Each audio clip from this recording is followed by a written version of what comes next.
Filipino Elvis brings the house down on AGT. Golden buzzer madness. From the moment Miguel Miggs Ramiro stepped onto the America's Got Talent stage, the audience wasn't sure what to expect. Dressed in a vintage white suit that shimmered under the lights and wearing sunglasses far too big for his slim face, he looked like someone trying to fit into a suit 2 sizes too big, both literally and figuratively.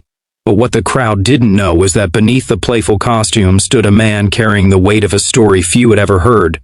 A story shaped by hardship, heart, and hope. Miggs had grown up in a tiny province in the Philippines, where music was the only thing louder than poverty. He was raised by a single mother who worked double shifts, selling snacks on the roadside just to keep food on the table.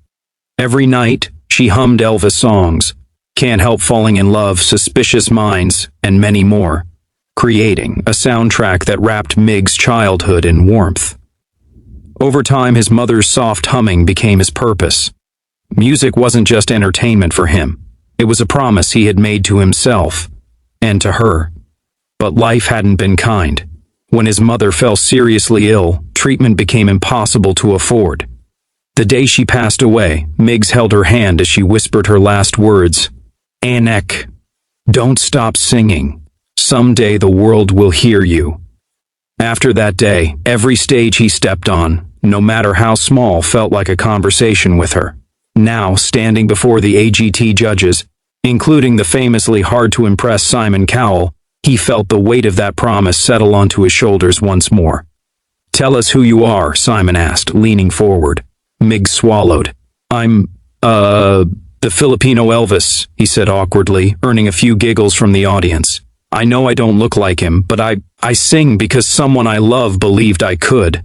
The crowd quieted. A rare silence swept across the auditorium. The music began, low, smooth, timeless. The lights dimmed. And something happened that no one expected. Miggs transformed. His voice, deep yet warm, rolled across the room like velvet thunder. Every note carried a piece of his heart, raw, honest, trembling with memory. The audience leaned in. Judges sat up. Within seconds, the playful costume no longer felt funny, it felt symbolic.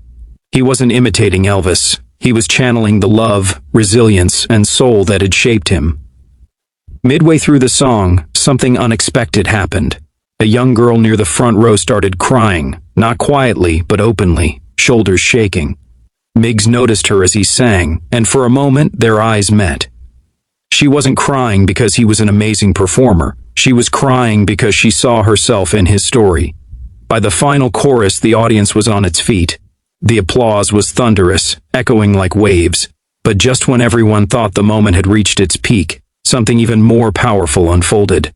The girl who had been crying suddenly ran toward the stage. Security stopped her halfway, but Miggs shook his head and gently beckoned her closer. The room froze.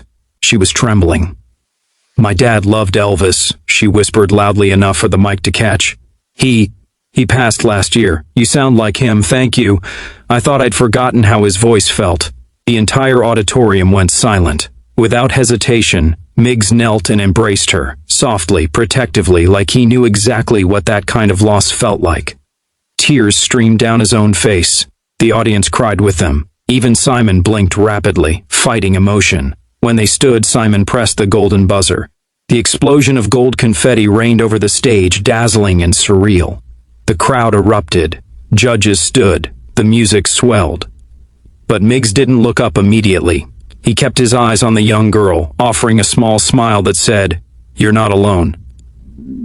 As the confetti fell, Simon said something no one expected. You came here to honor someone you loved, and tonight, you honored countless others, too. This wasn't an impression. This was heart.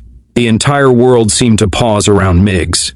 For the first time in years, he felt his mother's presence, like her hand on his shoulder, steady and proud. Backstage, the young girl's mother approached him with tears in her eyes. You gave my daughter something no doctor or therapist could give, a memory she thought she lost forever. He nodded. Music brings us back to the people we love. That night, Miggs wasn't just a contestant. He became a reminder, to millions watching, that talent isn't just brilliance. It's connection. It's honesty. It's the courage to keep singing even when life tries to silence you. As cameras rolled and the internet exploded with clips of the Filipino Elvis who made Simon emotional, Migs stepped outside, looked up at the sky and whispered, "This is for you, Mama."